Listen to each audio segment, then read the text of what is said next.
वो चले जा रहा है, ख़त्म नहीं हो रहा। ये वो है साउथ अफ्रीका अफगानिस्तान का मैच, और आज साउथ अफ्रीका ने प्रूव कर दिया कि वो क्रंच मोमेंट पे चोकर्स नहीं है। उन्होंने मुकाबला छोड़ा नहीं, डबल सुपर ओवर हुआ और एंड में साउथ अफ्रीका ये मैच जीत गया। कुछ गलतियां नजर आई, अफगानिस्तान शायद बेहतर कर सकता था एक certain stage of the match पे, लेकिन बहुत ही शानदार मैच हुआ। आई थिंक पहली बार ही है ICC T20 वर्ल्ड कप में कि 2 सुपर ओवर हुए हो और इस तरह का मुकाबला हुआ हो। इस मैच को जब देखते हैं, मैं उमर गुल से स्टार्ट करता हूँ। उमर, आज बॉलर होना बड़ा टफ था। लुंगी इंगीडी ने भी यही कहा, फिर उसके बाद आपने देखा कि फारूकी ने भी बॉलिंग की। Very tough to be a bowler in these situation, specially T20 में जहाँ पे 20 रन 23 रन एक ओवर बन रहे हैं और अच्छे से कुछ भी नहीं है।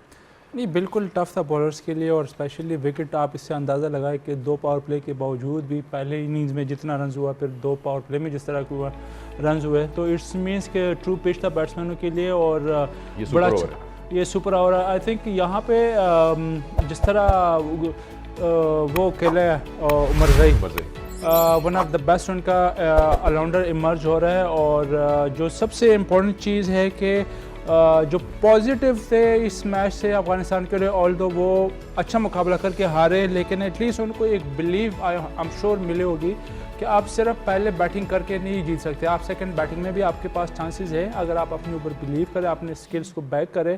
क्योंकि ये जो T20 फॉर्मेट है, इसमें आपके सारे परफॉर्म नहीं करते, 1-2 प्लेयर परफॉर्म करते हैं या 1-2 अच्छे ओवर आपके मैच को पलटा सकते हैं। तो आई थिंक आज के मैच में जिस तरह गुरबाज ने पहली जो 20 पूरे मैच हो रहा था उसमें जो बैटिंग की है, फिर बाद में जिस तरह उमरज़ई ने पावर प्ले में बैटिंग की है, तो I think I am sure कि इनको एक कॉन्फिडेंस मिला होगा कि हम चेज़ भी कर सकते हैं। लेकिन अगेन आपने स्किल्स को बैक करना है और बिलीव बड़ा इंपॉर्टेंट है। गर्मी काफ़ी ज़्यादा हो गई थी, वेदर वाइज काफ़ी टैक्सिंग था प्लेयर्स पे, और बार बार आना, चेंज करना, पहले पूरा मैच, फिर पहला सुपर ओवर, दूसरा सुपर ओवर, मिस्टेक्स हुई कहीं ना कहीं, ऐसा फील हुआ। सना से पूछ लेते हैं, जैसे सुपर ओवर्स में क्या अफगानिस्तान बेहतर कर सकता था? हमने देखा डिस्कशन हो रही थी मैच से पहले, आने से पहले मोहम्मद हफीज़ से कि नबी का सेकंड सुपर ओवर में बैटिंग भेजना समझ नहीं आया। बिल्कुल, आई थिंक वो हफीज़ भाई ने स्पॉट ऑन पिन पॉइंट किया, क्योंकि वो ना उन्होंने इस मैच के अंदर जो बैटिंग की उसमें ऐसे नज़र आया। मेरे ख्याल से राशिद खान का जो खुद ना आना सुपर ओवर में, चाहे बॉलिंग हो चाहे बैटिंग, वो मेरे लिए बहुत हैरानकुन था। उमरज़ई ने बहुत अच्छा अपनी तरफ से रोकने की कोशिश की, बट मिलर, फिर आपको पता है मिलर द किलर किसी वजह से ये मशहूर है, बहुत प्रेशर था। और यहाँ पर आपको देखिए 2 बड़े इंपॉर्टेंट डॉट बॉल्स हुए नबी जब आए हैं, उसके बाद रहमानुल्लाह गुरबाज ने 3 कंसेक्यूटिव छक्के लगाए और फिर आखिरी बॉल वो भी सीधा हाथ में चला गया, वरना तीसरा सुपर ओवर भी हो सकता था। ये अगर गैप में बॉल चला जाता और चौका हो जाता तो शायद हमें तीसरा सुपर ओवर भी देखने को मिलता। बट राशिद का आई गेस मेरे लिए सरप्राइज था, जिस तरह की वो बैटिंग कर सकते हैं, जिस तरह की वो बॉलिंग कर सकते हैं, क्योंकि अगर पहले सुपर ओवर के बाद आप सेम बॉलर को दोबारा यूज़ नहीं कर सकते रूल्स के मुताबिक, तो एटलीस्ट बैटर भी जो आउट हो चुके वो यूज़ नहीं कर सकते, वो भी उनको भी यूज़ नहीं कर सकते। तो उसमें ख़ास तौर पे मुझे ये नज़र आया कि चलो पहला तो आपने फारूकी से करा लिया, दूसरे में विद योर वेरिएशंस मुझे थोड़ी सी हैरानी हुई कि मतलब ऐसा नहीं है कि वो लेफ्टी से बॉल बाहर नहीं निकाल सकते, वो लेफ्टी को भी पकड़ सकते थे और राइटी को भी पकड़ सकते थे। हैरत तो वो भी हुई थी जब महाराज को इतना बड़ा गैम्बल था, उन्होंने ओवर दिया था, क्योंकि उनके पास लुंगी इंगीडी के बाद क्योंकि ओवर नहीं कर सकते थे, ऑप्शन थे। मैं ये बता दूं आपको, मैं एक छोटी सी बात बता दूं, बताइए। हमारा प्रोग्राम सिर्फ हम ही नहीं बोलते, पूरी दुनिया देखती है, ठीक है, तो लकी कमेटी वहां पे भी लेकिन यहाँ पे ये जो नबी आया है ये लकी कमेटी के थ्रू है। मैं एक चीज़ ऐड करना चाहता हूँ, मैं समझ नहीं पाया इस बात को कि आपका रहमान गुरबाज भी आपके पास बैठे हैं और उमरज़ई भी हैं। उमरज़ई पिछली जो इनिंग्स थी जिसमें सुपर ओवर, उसमें शानदार 16 रन या कितने रन उन्होंने किए। आप कैसे हुआ, किसके दिमाग में ये सोच आई कि जिस बंदे ने पिछले मैच में कुछ नहीं किया, पिछली इनिंग्स में कुछ नहीं किया, इस मैच में उसका कोई ऐसा इम्पैक्ट नहीं है, वो पहले जा रहा है, वो लकी कमेटी कुछ कह रहे थे आप? जी मैं आई थिंक सना जिस तरह वो कह रहे थे ना कि राशिद के बारे में कि आपको being a senior, being a captain, आपको स्टेप अप करना चाहिए था। मेरे ख्याल से वहाँ पे जब आपको पता चल भी गया कि अज़मतुल्लाह उमरज़ई ने पहले जो 20 ओवर का पूरा जो मैच हुआ था उसमें 4 ओवर में उसको रन्स पड़े थे, ऑल्दो उसको विकेट मिली है, लेकिन वो इतना कॉन्फिडेंट नहीं था, वो शेकी था। तो मेरे ख्याल से यहाँ पे कैप्टन का बनता है, और आप जब टॉप T20 के टॉप बॉलर में, वर्ल्ड के टॉप बॉलर में, तो आई थिंक वहाँ पे थोड़ी सी मिस्टेक हुई बैटिंग में, तो उन्होंने जो भी किया है, लेकिन जो दूसरा सुपर ओवर था वहाँ पे राशिद को खुद बॉल करना चाहिए था, उनको as a captain as a senior player खुद आना चाहिए था। थोड़ा सी रिलक्टेंस नजर आई स्पिन को। आपका क्या टेक है महाराज को जब उन्होंने ओवर दिया? आई थिंक कॉन्फिडेंस जरा बाधा पे नहीं था, नो बॉल्स भी हो रही थी, यानसन भी मौजूद थे, लेकिन स्पिनर को देना, 3 छक्के तो पड़ गए थे, निकल गया ओवर, लेकिन व्हाट डिड यू फील जब ओवर हुआ नहीं था और जब बॉल दी गई? इधर भी लकी कमेटी है, इधर लगती ऐसी है मुझे कि जब ऐसे जेंसन मौजूद हो, जो बात आपने की है, उसकी मौजूदगी में स्पिनर को ओवर दे देना मुझे भी थोड़ा हैरानगी हुई टैक्टिक्स पर। देखिए अगर आपने किसी भी स्पिनर को 20वां ओवर कभी नहीं करवाया ना, तो आप ऐसी सिचुएशन में सुपर ओवर में नहीं लेके जा सकते। अगर आपने इसकी प्रेपरेशन की हुई तो आप लेके जाएं।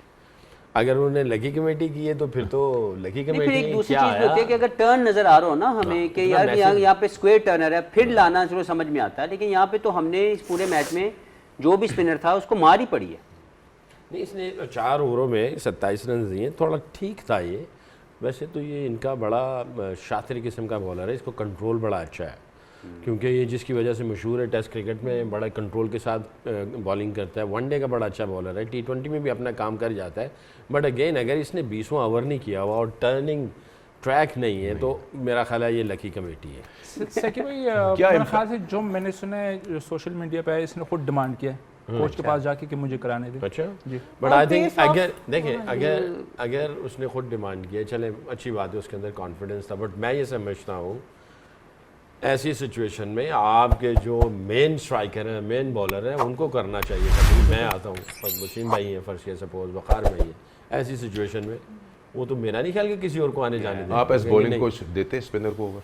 मैं बिल्कुल मैं तो अपने जेन्युइन पैसर के साथ जाता, क्योंकि स्पिनर्स पे या तो ये कि क्वालिटी स्पिनर हो, या जिस तरह हफीज़ ने कहा कि अगर टर्न होना हो, कुछ ज़्यादा एक्स्ट्रा टर्न होना तो आप स्पिनर पे चांस ले सकते हैं।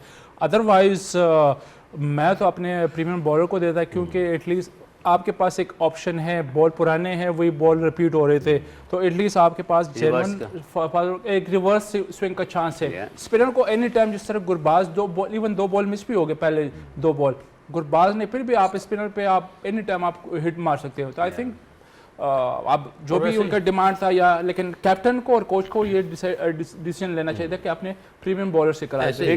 और बैट्समैन भी जो है जब वो देखता है कि प्रीमियम बॉलर नहीं आ रहा, दूसरा आ रहा, तो उसका माइंडसेट डिफरेंट हो जाता है।